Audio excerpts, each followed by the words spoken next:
Energy! Cheers, miss! Kabakalita! With Tita Cora and Kapitana Sisa. Same, pero iba! We are number 1 on 6.7 Energy FM. Panggawag mong sabihin radyo! Sabihin mo! Yan, sa magandang umaga, Metro and Mega Manila. Kayo nakatutok na sa Baklita sa Woo! Ako po si Kapitana Sisa. At ako naman si Tita Cora! At kayo patuloy pa rin po nakatutok sa number 1 on 6.7 Energy FM. Panggawag mong sabihin radyo! Sabihin mo! Diba? Ulit-ulit. Na nakakaloka. Para hindi nila makalimutan. Dapat natatandaan ninyo yan at hindi nyo nakakalimutan. Correct. Diba? Na nakakaloka. Isa magandang araw pa rin po sa mga nanonood via our digital platforms on Facebook, TikTok, and of course, our team replays yan sa ating YouTube channel on Energy FM. At syempre sa lahat pa rin po ng mga nanood kahapon ng ating episode 8. Correct. Yan, kung saan nga naman ating tinalakay ang mga bagay na dapat nating unawain sa mga taong dumaranas sa kanilang mga mental health. Ano yung pinaka-ano mo doon, Mare? Ano yung pinaka hindi mo makakalimutan sa naging talakayan natin kahapon sa Baklita sa podcast? Actually, yung mga bagay na katulad niyan, Yung may mga check. pag-iintindi, di ba? Yung mga,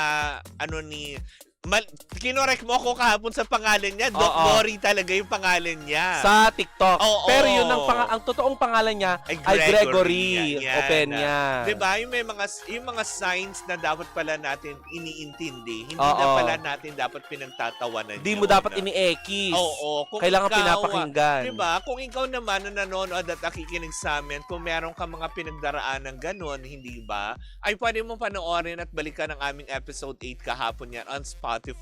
Of course, naka-upload na rin po yan sa mga iba't ibang social media platforms ng Baklitas at ng Energy FM. Diba? Na nakakaloka yan. Oo. Naku, itong Sabado, Mare. Mm. Ayun, susunod nating episode next week. Isa rin kaabang-abang lalo na sa mga kababaihan. Correct. Doon kayo makakuha ng tips kung paano maging matagumpay na babae. Correct. Hindi ka lang babae ka. Oo. Kung hindi, babae. Hindi ka babae lang. Oo. Kung hindi, babaeng haliparot. Hindi magiging haliparot ang mga merlat. Hindi ka magiging haliparot for today's video. Galit sa merlat. Ayaw sa patis. Oy, pero eto na, speaking of babalikan, Mare, ang issue natin ngayong araw na ito, nako, di ba kung inaakala natin may mga magbabalikan nga sa ABS-CBN, ay mukha palang nag-iisa-isahan ng nawawala. Bakit? O, di ba? Umaalis na sila sa bakuran ng ABS-CBN. Kasi nga naman, di ba, recently lamang ay, di ba, parang nilaunch ng ASAP Kapamilya. Yung mga wini-welcome back nila ng mga dating kapamilya tulad nila James Ried, diba? Tas, diba naka-line up pala si Maha Salvador supposedly? Yes. Pero, Mare, hindi na pala mangyayari yun. Bakit? Dahil recently lang ay pumirma na ng kontrata si Maha Salvador under TV5. So, hindi na tuluyang babalik si Maha Salvador na ine-expect natin na makakasama ulit siya sa ASAP. Well, wala naman sigurong masama doon kasi kung naka-exclusive, sa bagay, kasi kung naka-exclusive naman siya, sa bagay, nag-content provider din naman ng ABS-CBN ng sa TV5. Sa TV5 eh. So, I don't think na kahit pa exclusivity na nakapirma siya under TV5, diba? Pwede pa rin naman siguro siya mag-ASAP. Wala naman sigurong kasi diba, no more network wars naman na. Pero isa, Mare, sa inaabangan kasi, Mare, kapag nakapirma ka sa ABS-CBN, yung makapag-guest ka sa It Showtime. Correct, hindi ba? Which is, cannot be Jollibee. Oo, kasi nasa GMA7 sila. Diba, na nakakaloka. Parang sabi tuloy ng ilan sa pagpirma ni Maha Salvador ng kontrata under TV5, nangangahulugan ba ang muling pagbabalik niya sa It Bulaga? Kasi alam naman natin, diba, pansamantalang nagpaalam itong si Maha Salvador before nung naging parte siya ng Dabarcans, 'di ba? Pero ngayon na pumirma na siya under TV5. So ibig sabihin ba nito, makikita ba na natin siya muli araw-araw sa Itbulaga, 'di ba? Na Yun muli lang. makakapagpasaya at kukumpleto sa Ay, Dabber pwede. 'Di ba? Kasi alam mo naman ang pag pinagsama-sama mo ang Miles Ocampo, Oo. Maine Mendoza, Raisa May Dizon, at saka si Maha Salvador, Diba? patok! 'Di ba? Sabog ulit, riot Oo. na naman at muling sisigla. Hindi ko naman sinasabing hindi masigla, 'di Oo, ba? tapos may Atasha Mulak pa. Oo, 'di ba? Na nakakaloka at hindi lang din 'yan ang nasagap kong lumipat Ano sa pa? TV5. Sino pa? Naku, makukurot ko. Ay, hindi mo siya kukurutin. Oh, ano yun? Pwede, kasi cute nga siya. 'Di ba? Ay, sino ito? Si Enrique Hill tuluyan ang anilisa ng bakura ng ABS-CBN nang pumirma na din siya ng kontrata under TV5. Kung Oh. matatandaan natin, last April 2023 nang huling pumirma itong si Enrique Hill sa Kapamilya Network. Pero since then, Mare, kasi wala siya naging proyekto. Oo naman. Diba? 2023 hanggang 2025. Meron naman yung pelikula niya ng ano, yung Big Bird. Big Bird ba o Angry Oo. Bird? Ay! Hindi mo gagalitin ang bird! Hindi! Angry Bird yun, di ba? Hindi, I am not Big Bird. Ay, hindi. Yung pala, Big Bird. Oo. I'm not Big Bird pag hindi galit. Pero, pag naging Angry Bird, Ano ba yung it's a nilalaro? big Bird. Ikaw Ikaw ba, ano bang nilalaro mo? Flappy Bird? Ay, talagang direkta birds. Hindi, totoo naman. Flappy or Angry, yung okay mga, sa'yo? Lovebirds. Kasi Ah, maliliit lang yun, di ba? oo. Huwag mo galitin kasi magiging So, agila yun. Hindi sapat sa'yo ang isa. Kailangan dalawa. Madami, oo. Ay, madami. Madami. Ah. Diba sabi nga nila, birds with the same feather flocks together. O, So, diba? pinaflux mo So, together? oo, diba? Diba, combining all the birds. Diba? Ganun ang hawak mo sa birds. Hindi, diba? Pag Huwag mong sakalin yung birds. Hindi. That's animal Pag cruelty. hinawakan mo kasi, diba, ang lovebirds, diba maliit lang sila? Oh. So, dapat ganon. Saan mo hawakan ng lovebirds? Sa leeg. Machuchok yun. Kasi Hindi mo naman sasakalin. maliit yung isopagos Paano mo nila. hahawakan yung ibon? Kung hindi sa leg mo makikita, para makita mo yung ulo. Hawakan mo yung diba? pakpak. Pakpak, ang laki nun. Hindi naman agila yung hawak ko eh. Diba? Ano? Lovebirds lang. Eh di ganun. Hindi madudurog. So sa leeg lagi. Sakal-sakal mo lagi. Oo, tapos hipan-hipanan mo lang. Kasi, Para matulog. para matulog.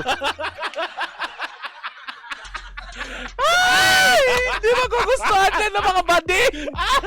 Pag hindi panhibanan mo yung bird, di ba? Natutulog yung bird. Nga Yung pag ganon. Ganon?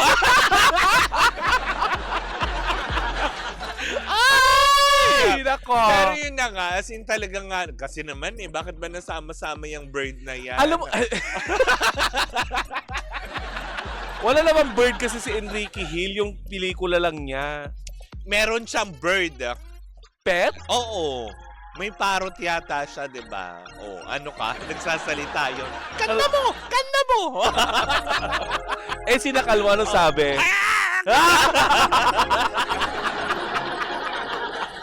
Ay! Nako, bakla ka! Kung sinakal yung ibon, di ba? Wala Sabi na dito, yung at itlog ng bird, masarap hawakan. Iingatan mo lang. maliliit, di ba? Lalo yung Oo. kalapate, maliliit eh. Di ba? Yung pugo ang alam ko. Hindi. Nakakita ka naman ng itlog ng kalapate. Not yet. O, di ba? Maliliit lang din yun. Talaga? Oo, kasi dati may alagang kalapate yung kuya ko. As in, madami talaga. Oo. Kaya nakikita Sa ko. kondo Oo. nyo? Hindi. Nag-alaga kayong kalapate? Dati. Oo. Sa luma naming bahay. Ang daming Oo. ang daming kalapate noon. May puti, may brown, may batik, Ay! ganyan. Walang brown. May brown bang na kalapate? Huwag kang imbento. Ano? Alam ko kasi mga puti at saka white lang ang Hindi, dove. no? Yung iniisip mong na ibon yun, na native at foreigner ang tawag doon.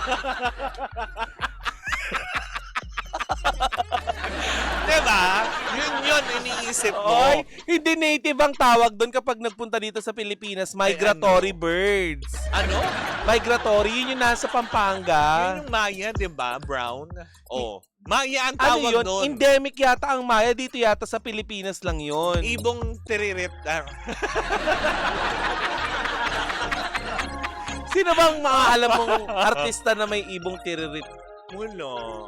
Parang, Meron meron ba? Napanood natin. Ay, talaga ba? Ay, oo nga, oo. Pero hindi yung iba kasi agila ang peg, ano? Bakit yung ibang ibon, no? Itsurang cobra. Oo, yung lalo na yung owl, di ba? Oo. Tsurang cobra. Parang any moment, gaganon. Yung parang tipong sasaklawin ka bigla. O, di ba? Pero yun na nga, mabalik tayo. Sa ibon pa Sa rin. bird. Bird. Oh. Hindi, pero yun na nga, sin talagang ano, yun na nga, pumirma na ng exclusive contract itong si Enrique Hill. Kasi pala, may plano din pala itong, alam mo yun, na actually may mga naka-line up na daw na proyekto ito ay under TV5 at ilan din daw doon ay mga pelikula na isa self-produced ba or co-produced din siya? Nino? Kasi nagpo-produce na Kagaya as ng tanong nito producer. si Edelo, wala na Oo. ba si Maha Salvador sa Crown Artist Management? Paano Hindi. mawawala? Eh, kanila yun, di ba? Kanila yun. Oo. Diba? Nakapirma siya actually nung pumirma siya ng kontrata sa TV5, nandoon yung asawa niya as, alam mo yun, as head ng Crown Artist Agency. Kumbaga, it's a merge contract Oo. na pinapayagan nga nila. So, ibig sabihin ba nito, mapapanood din ba natin? Kasi di ba si John Lloyd is under Crown Artist. Oo. So, ibig sabihin ba nito is, alam mo yun, Gagawa makikita- sila ng oo, pelikula. ng proyekto na muling makikita ang iniidolo natin si John Lloyd Cruz, 'di ba? Mm-mm. Pero maging ito si Enrique Hill nga, 'di ba? Yun nga, gagawa din siya ng mga series of shows, 'di ba? At Mm-mm. willing na daw itong makatrabaho kasi dati, kung matatandaan natin minsan na daw sinabi kasi ni Enrique Hill nung nandoon nga siya sa 'di ba nung pumirma siya sa Oo. ABS na hindi siya gagawa ng proyekto kapag hindi yung dati niyang ka-love team ang makakapareha niya. Mm. Kaya siguro, alam naman natin, di ba, nasa abroad, paano gagawa ng project. So, hindi siya Sabagay. pwedeng ma-impair. Mm-mm. But right now daw, parang ang ina-eye daw na posible niyang makatrabaho na Isinadine Lustre. Oh. Diba? Na pwede na siyang, kahit na sino na makatambal, diba? Mm-mm. Willing na siya to work with. Diba? Kahit sino? Oo naman, kahit ako. Diba? Oh. Parang ako yung gano'n. Ibong ka pa rin. Siyempre, diba? Ibong. Ay, gusto daw Adorna. makita, Mare. Nitong Oo. si Rhea, Salton ba yan? Saiton. Oo. Ayan, ang ibong tiririt mo. Ay, baka maloka ka. Oh. Babakla-bakla to, pero may ibon to. Baka maloka ka, di ba? Mm-mm. Pag nakita mo yung, alam mo yun, alaga kong bird. Oo. It's flamingo. Oh, wow, Pinky. Yeah, syempre, di ba? At siyang dahilan ng ikakaulol mo, Rhea.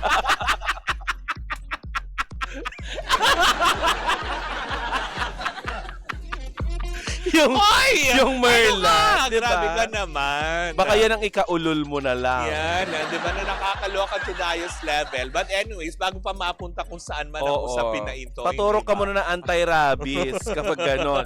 Pag pinakita ni Sisa yung flamingo niya sa'yo, tiyak talaga maglaway ka, maulol ka Takbo talaga. Tatakbo ka talaga, diba? Parang nakakita ng ostrich. Yung takbong ostrich. Ay, Ay, nako. nako. But anyways, ako mga pangga, diba? Good luck na lang din kahit papaano. I don't think na magkakaroon din naman ng issue kung sakali maglipatan ng iba at magkaroon ng, alam mo yung pirmahan na kontrata. Kasi, diba, lahat naman nagma-merge na eh. Kumbaga, Correct. hindi naman niya kagaya dati ng iniisip ng lahat na may mga network wars na exclusive lang dito, ganun. Halos lahat nagtatawid-tawiran na. Diba? Magandang senyalis ito na kahit papaano nabibigyan sila ng mas malawak na oportunidad para makapagtrabaho. At saka nakadepende yan, Mari, kung magkanong offer. Aminin natin yan, di ba? Kung magkano ganito, ganyan. O baka maganda yung mga proyektong nakalinya. Kaya, Mahaba ba yung leeg ng bird kasi flamingo? Oo, diba? Mahaba yung leeg nung Diba? ako sa lahat ng mga... Ang flamingo, diba? Mahaba yung leeg. Oo. Saka yung ostrich. Ako, proud akong sabihin na sa lahat ng mga tao dito sa Energy, si Toby lang ang nakakita sa bird ko. Oo nga. Diba? Ang tagal na tayo Oh, magka-partner ni speaking of Sisa. Toby, nung isang araw nga, nagsi-CR ako doon, diba? Bakit nasa CR? Ha? Oh. Hindi, kasi nag-CR kasi ako noon. Tapos, bigla siyang dumating. Oh. Papasok sana siya. Di nakita niya ako doon. Sabi ko, Pinapakain mo dun yung bird mo. Ganda. Hindi kasi Mare, di ba yung bird mo maliit pa kaya ini-inject mo siya sa bunganga ng ano? Oo. Ng- Yung sa bunganga niya, lalagyan mo ng parang, chupon. Oo. Chupon. Syringe! Bakit pa dididayin mo yung ibon? Bakit dapat mabaliktad? Oy, hindi na! Hindi dumidede yung ibon, tinutulungan mo sila. Oo nga, no? Paano kaya dumidede ang ibon sa Ang mga ibon, nanay pag, nila? alam mo yon, ang ibon, pag kumakain, di ba, binubuka ang bungang. Ang pangit nun. Hindi totoo, di ba? Ganon kasi dapat talaga ang pagkain. Talaga ba? Oo. Hindi ba dapat Oo. ikaw ang bumuka? Nandyunganga sa ibon. Hindi kasi lalo na pag yung ibon hindi makahinga, kailangan mong bugahahaga, ganun ka Oo. talaga. Di ba? Bakit yung ibang ibon nga pag tinatawag mo, tweet, di ba? Ang liit ang bunganga mo. Ano tunog ng ibon? Pero pag ako yung tumatawag ng ibon, ganito yung tawag Oo. ko. La. Kasi malaki yung ibon. Di ba? That's Philippine Eagle, di ba? Nasa... Endangered yun. Ah, hindi. Oo, hindi. Hindi. Di ba? La. Eh, ang dami nila. So, paano ang itsura? Taranta, bahala na sila. Ay, Diba? nako, nataranta. Di ba uod daw yung kinakain ng ibon? Oo naman, at Ay, hindi na rin Ano ka ngayon. naman, Syria? Chok. Ang arte ng ibon. Peng ribeye. Oo naman. Oo, di ba? Pwede din na filet mignon, ganyan. Si Rhea, parang buko. Nagtanong pa. Alangan naman maghanap ng ano yan, di ba? Ng shirataki rice. Oo, di ba? Maghanap yan ng brown rice bigla, di ba? Baliw yung ibon. Social na bird. nako. Ay, maraming social na bird sa showbiz, ha? Ay, oo naman. Kasi alam ko may mga ano talaga, may mga... Anong social na bird sa showbiz? Bakit? Bakit? Uy, may mga Uy, artistang anong social may mga artistang nag-aalaga ng birds. Oo. Na mamahalin. Ah, talaga Meron ba? yung alam ko yung ano bang tawag doon, yung kulay gray. Oo. Tapos para siyang parrot. Expensive yun, Mare. Anong Si tawag Kuya doon? Kim, ha? Lapirot. Grayish yun eh. Lapirot. Talaga ba? Oo. Si Kuya Kim, alam ko may mga alaga din siyang bird. Talaga ba? Si Kuya Kim Atienza. Ah, ganun. Ano Oo. siya? Wala pa. Matanglawin nga pala kasi. Oo. Oo, diba? Kaya na, Bakit nakakita ka na ba ng bird na matampuin? oo. Ano itsura? Kapag hindi mo pinansin, diba? Dinidedma Oo, mo lang. Pag dinedma mo, kasi 'di ba, minsan kasi yung mga maliliit na ibon, dinedma Oo. mo talaga eh. Mas gustuhin mo talagang salubungin ka nung katulad ng mga agila. Ano pakiramdam na pinag-uusap tayo sa bird pero ang sabi ni Andres, Oo. ingat kayo. Ah, Bakit? Ay, hindi. Sabi niya, ingat daw sa mga sasabihin. Sabi Ah, niya, abay malay ko sa ibang ibon, anong kinakain? yung ibon ang kinakain filet mignon. Oo. Diba? Yung ibon na kakilala ko, pansit canton. Ganon. Tapos may bahog na bahaw. Ayoko na. Ay, anyway. Parang hindi ko naman ma-imagine ang ganong ibon, Oo, maarte pa sa oo. sa aso. Diba? Sabi ni Mario, ano pala yung chika tungkol sa bird? Oo. Wala. Hindi na. But anyways, mga kabanggayan mo muna ang ating unang chika tungkol sa ibon. Basta hindi lahat ng ibon afford namin ni Sisa. May At mga hindi mahal lahat na ng bird. ibon na alam mo yun, lumilipad. Oo. Oo. Oo naman. Kasi Diba? minsan yung chicken, di ba? Chicken is a bird. Yes. Oo. Totoo ba? Oo, bird ang chicken. Ay, yung duck. Ha? Ano? Ano? Oo nga, no. Kalabaw ba ang duck? Is it a mamaw? Or mamaw? Ay, ang mamaw. But anyways, ang mga banggayan po muna ang ating unang chika for today's video. Sa aming pagbabalik, isang umarig mong chikahan na naman tungkol sa pag-aaklas. Oh, Sabi dito, ano? yung ibon ng pinsan ko dati, Oo. birdseed lang ang kinakain. Ay, Hoy! talaga ba? Insects! Birdseed. Oo. Oo. Insects yun, hindi mo... Yung bird, hindi Pinsan naman siya niya. hindi siya yung kumakain. Pinakakain nila. Okay. Oh, 'di ba? Ano ka ba? Akala ko siya yung kumakain ano, dun good sa ano. Lorna Parilla. Good morning pa lang, B. Oo nga. Good afternoon. Okay, maling pagbate. Oo. Wrong Ano? greetings is... Yes, wrong! Wala naman ako mga bangga. Muli po ako po si Kapitana Sisa. Ako po si Tita Cora. And we are still Same, pero iba. Tuloy-tuloy pa rin po ang ating tutugan. Siyempre, dito po lamang yan sa number 106.7 Energy FM. Pagka wag mong sabihing radyo. Sabihin mo!